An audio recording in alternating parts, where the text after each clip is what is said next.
Good morning and welcome to today's International Space Station Update Hour. You're joining us here inside of the International Space Station Flight Control Room at the Johnson Space Center in Houston, Texas. Right now we're looking on as the Orbit 2 team is currently on console, monitoring all of their respective systems on board the orbiting laboratory. Today's team is being led by Flight Director Ron Spencer, there on the right, and next to him at the Capcom position, serving as the communication link between all the teams here on the ground and the astronauts up in space, is Anna Fisher. And those astronauts right now are the crew of Expedition 32, having been on board the station since May 16th. In the middle there is Russian cosmonaut and Expedition 32 Commander Gennady Padalka. To the left, another Russian cosmonaut, Sergei Revin, on his first spaceflight. On the right there is NASA astronaut Joe Acaba on his second flight, a veteran of one shuttle mission, STS-119. Just getting straight into the crew's day today, here we can see Acaba and some of the work he was doing in the Japanese experiment module with the SPHERES experiment. SPHERES standing for the Synchronized Position, Hold, Engage, and Reorient Experimental Satellites. They're those bowling ball size objects. You can see the orange one floating right there in the top middle of your screen that are controlled by different algorithms to help scientists test out different autonomous docking and rendezvous operations. And all of these satellites are self-contained and contain their own fuel sources and also electronics and computers inside. Along with that SPHERES experiment, he's been working on the hardware command panel for the HTV spacecraft. He did a checkout earlier today. That HTV is the unmanned cargo craft built by the Japanese space agency.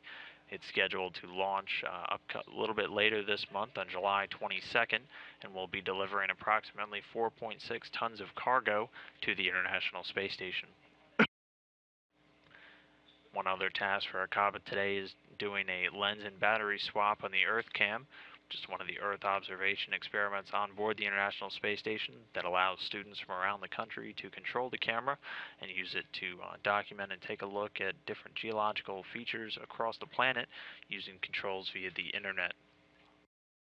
Moving on, Commander Padalka immediately started his day today with a few sample taking activities for the Russian immuno experiment, which is looking to provide a better understanding for how the body's immune system is affected during long-duration missions in space, and also is increasing the understanding of the coupling between stress and the functioning of the immune system, which has direct relevance for people down here on Earth.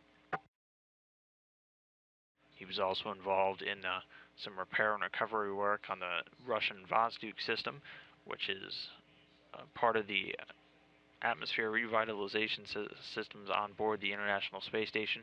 It's been having a few few issues, so he tested one of the vacuum pumps in it and found it was not working, so they're going to go ahead and replace that. And again, that Vozduk is used to scrub carbon dioxide from the cabin atmosphere for these astronauts on board the station.